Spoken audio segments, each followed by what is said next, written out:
Hey everyone, it's April the 30th. Give you a little update on the Rusi here, the 2022 KRY 200. Last week, it was last week, I got I was hit on the, had the bike parked along the road and it got hit, so one of the foot pegs got damaged. So I got new pegs, ordered a CRF peg, which does not fit. Different angle here, that's a different angle, and it's closer together. The stock one's further away, further apart here, between here and there. So I had these cut off and custom made to fit it because I didn't really want to say it's difficult to send stuff back and do things. So these are aluminum, as you might see. So got them welded on. It wasn't too bad. I got the kickstand shortened, the brake lever custom bent, so save a little weight, gave it a little bling. I think they charged me 300 pesos, which is not bad. So I got that cut shorter there, had them cut and welded on and refabricated to fit the CRF foot pegs. So that's what we ordered, the CRF 150, all the CRFs I get, 150, 250, different models. So it looks pretty good, but another little thing. Then they sent these, this one's missing must have been on a Monday, they had a dash day. They didn't put the studs in there, didn't drill or put any in, so I'm missing 2 studs, I believe. So then I got that bent in closer. It's come back out a little bit, but it was setting over like that, but he heated it up and bent that for me. So he did probably 2 or 3 hours worth of work for me, custom weld, and did a good job really on the welds. He's really took his time and took pride in his work. I was up in Barotac, Viejo. So what do we got next coming?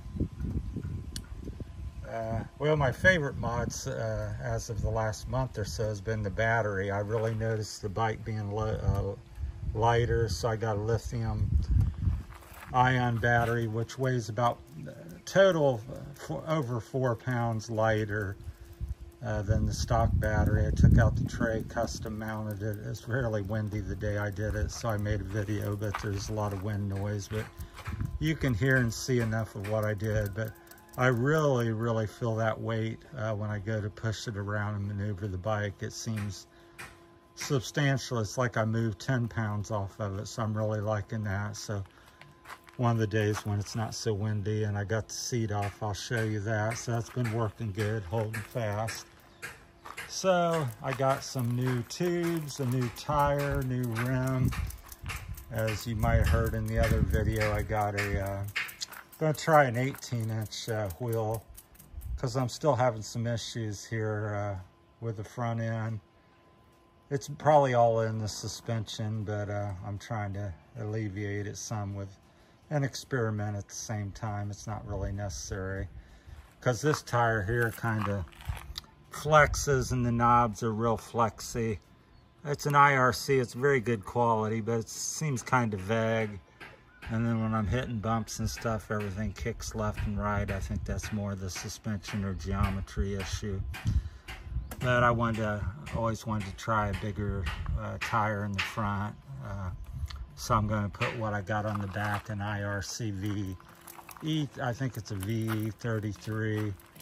So that's going to go on the front with an 18-inch rim. See what I think of that. If I don't like it, I'll take it off and put this back on. So I ordered another hub, another tire, a couple heavy-duty tubes. Also, I'm going with rim locks. I got some blue plastic rim locks. So I'm going to put, eventually I'm going to put 2 on each wheel, kind of triangulate them to equal out the weight on them. So, but I only ordered 2. And eventually I'm probably going to, if I keep the bike and keep going Rusi, I'll probably try to get a wider rim. So this is a 185 and a 160 on the back. So I'll probably order a 215 for it.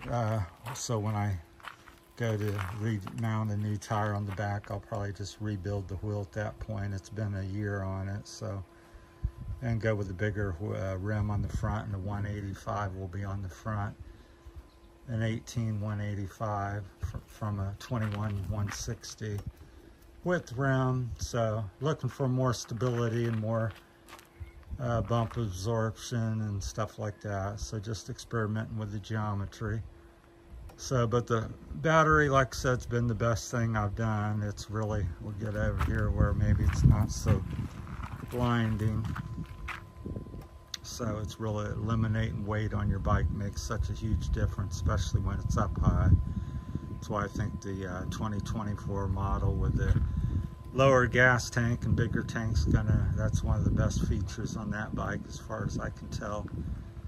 Just looking at it, so it makes a lot of sense. So that's going to be a big improvement for the 2024 model. So, but if I stay Rusi, I'm holding out for the 250 and see what they do with that, because there's a 250 coming down the pike. They've been teasing us for 2 or 3 years now, and I'm told it's between now and the first of next year that I'll be seeing one. So if I like what they've done with that, then I may step up and get that. So, but yeah, that's it. I just wanted to give a little update. So got all them parts in I mentioned, some rim locks, different wheel in the front, different tire,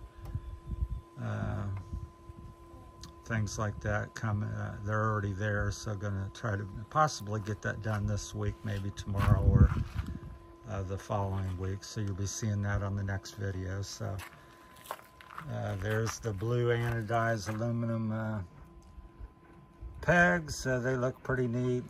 I know they're not as durable still. Maybe they break off easily, then I'll wish I had the steel ones back on, but they were bent up and wanted to lighten it up and fiddle, so I had to get a new peg anyhow, because this is the side they hit me on. It folded it all the way back to here and pushed it up in there somewhere, so it was really hard to shed.